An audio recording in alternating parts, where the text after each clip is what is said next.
A single slice of leftover pizza on a plastic tray helped expose one of the most elusive killers in Los Angeles. This is the story of the man the media called the Grim Sleeper.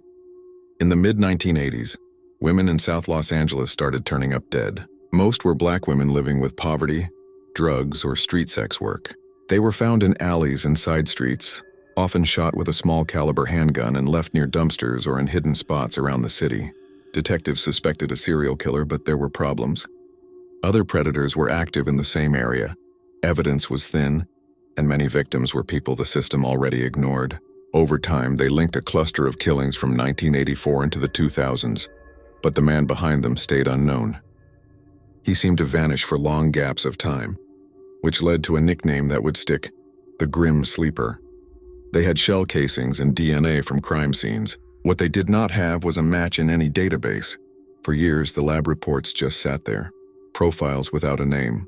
For a long time, it looked like this South Los Angeles ghost would never be identified. Then one family DNA sample changed everything. In 2008, the son of a Los Angeles man was convicted on a felony weapons charge. As part of that case, the state collected his DNA and added it to California's growing database. In 2010, analysts ran a special search, looking not for a perfect match to the Grim Sleeper crime scene DNA, but for something close enough to suggest a relative. They got a hit.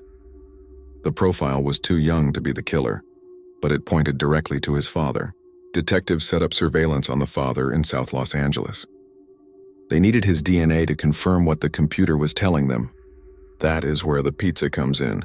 In July 2010, the man attended a birthday party at a family restaurant in Southern California. An undercover officer posed as a worker and cleared the table, quietly collecting dishes, cups, napkins, and a piece of leftover pizza crust the man had been eating. In the lab, technicians compared DNA from that pizza to the old crime scene samples. It matched. Only then did the ghost get a full name. The suspect was 57-year-old Lonnie David Franklin Jr., a former mechanic and sanitation worker who lived in a modest house in South Los Angeles, not far from many of the dump sites.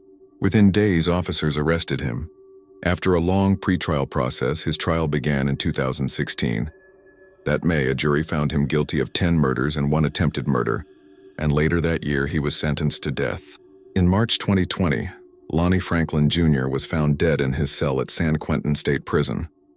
For more than 20 years, he moved through South Los Angeles as a neighbor, a repairman, a familiar face on the block, while women died in the shadows. In the end, it was not a dramatic chase or a sudden confession that ended the case. It was a family DNA search, an undercover officer with a tray,